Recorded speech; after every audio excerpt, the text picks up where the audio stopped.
Mathieu Noël, bonjour. Bonjour Maxime Switek. Vous avez donc trouvé un micro dans ce studio. Déjà tu rigoles pour rien. Oui, c'est un peu ça ce qui sent fait... la collusion quand même. C'est un peu ce qui fait ma force. Hier, c'était donc la première d'Europe Midi. Et vous avez été tout bonnement, épaté par notre prestation. Ah, effectivement, épaté, c'est le mot, cher Maxime. Hein, c'est simple, cette première était à l'émission radio ce que la Patek Philippe Grand Tourbillon est à l'horlogerie suisse. Une mécanique de précision que rien ne semblait pouvoir mettre en défaut. Tu te fous de ma gueule ? Un peu. Un peu pour te dire. Alors hier, les auditeurs d'Europe 1 Midi, Stéphanie Apathy, Catherine Switek et ma propre femme, on peut les citer, hein, ils sont pas nombreux, ont assisté à une véritable démonstration. Tout y était. Des prises d'antenne nettes et sans bavure. Europe 1, il est 13h. Le journal. Je vous l'ai refait, hein, si vous voulez. Un présentateur consciencieux qui se souvient in extremis du nom de son émission. Merci Antoine d'avoir apporté votre témoignage dans Europe Midi.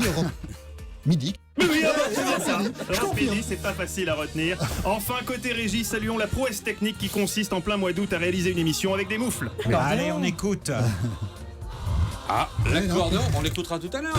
Mais oui, rien de presse, on aura tout le temps de l'écouter tout à l'heure, vers 13h45, quand on aura soudain réalisé avec stupeur que contrairement à ce qui était écrit dans le conducteur, il n'y a pas de pub et qu'on sera donc obligé de meubler pendant 10 minutes sur l'album du type qui joue bac à l'accordéon.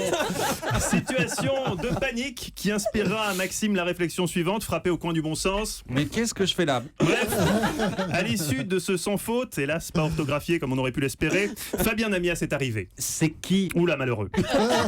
Le pôle emploi est déjà tellement engorgé. Fabien Namias, l'impitoyable directeur d'Europe 1 qui partage avec Pol Pot une même conception, disons, autoritaire du management, a fait son entrée en régie. Les techniciens se sont prosternés, le réalisateur a ôté ses moufles pour effectuer le salut militaire d'usage. Dark Namias, comme on l'appelle en interne, a demandé qui a fait le sujet sur l'expo photo du Bon Coin qu'on n'a rien compris. Évidemment, Diane Chenouda n'a pas osé se dénoncer. A-t-elle simplement bafouillé ? Lucide, Jean-Michel Apathy a alors déclaré Qu'est-ce que vous voulez qu'on fasse ? On recommence un peu tout Eh ben non, il fallait se rendre à l'évidence à 13h52, il était un peu tard pour tout recommencer, il n'avait pas compris que c'était plus un pilote. Bilan mitigé donc pour cette Quel première. Il faut dire que certaines règles de base de l'audiovisuel n'ont pas été respectées, notamment la règle numéro 1 qui stipule que lorsque vous présentez une nouvelle émission, même si vous avez signé un CDDU de 4 mois renouvelable avec des clauses d'audience et que vous êtes sur un siège éjectable sans parachute, ne jamais donner l'impression de douter du fait qu'on sera à l'antenne en janvier. Je suis ravi de rejoindre la famille Europe 1 pour vous présenter à partir d'aujourd'hui et pour toute la saison, j'espère. Mais non, pas j'espère, Jean-Michel, pas j'espère. Est-ce qu'au lancement de Questions pour un champion, Julien Lepers a dit on est ensemble pour toute la saison, j'espère. Non, résultat, 30 ans plus tard, il est toujours là. Comme il le disait encore l'autre jour dans l'intimité à Eva Rock. Non, Jean-Michel, je crois qu'il vous faut présenter l'émission différemment. Torse nu ? Peut-être pas. Doucement, non. Simplement avec plus de conviction.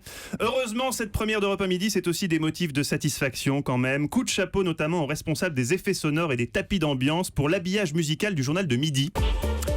On sent que c'est un truc que le gars avait clairement composé pour une émission d'énergie 12 type Faites entrer l'accusé ou Tueur en série, la passion du crime, et qui s'est dit tiens, je vais refourguer ça à Europe 1 Midi, ils auront d'autres chats à fouetter que faire gaffe à la zik. Fermez les yeux.